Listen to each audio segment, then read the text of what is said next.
Ed Kelly, editor of The Oklahoman. We already know who's going to succeed Brad Henry as Oklahoma's next governor. You're right, it's crazy. Henry still has nearly 2 years left in office.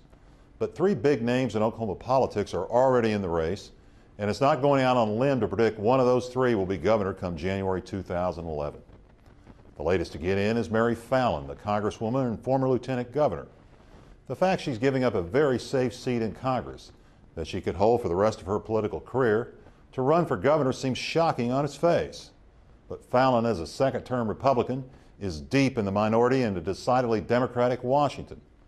Perhaps it's better to take a risk to try to be the biggest fish in a small pond as governor than a small fish in a big pond in Washington. Fallin's entry into the race tells me that Tom Cole, a fellow Oklahoman in Congress, won't run. If so, Fallin will cruise to the Republican nomination.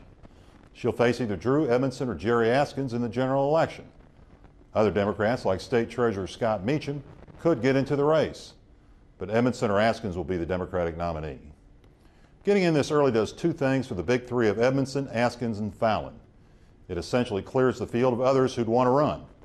And in a tight economy, those three will lap up most of the campaign money that'll be needed to be raised.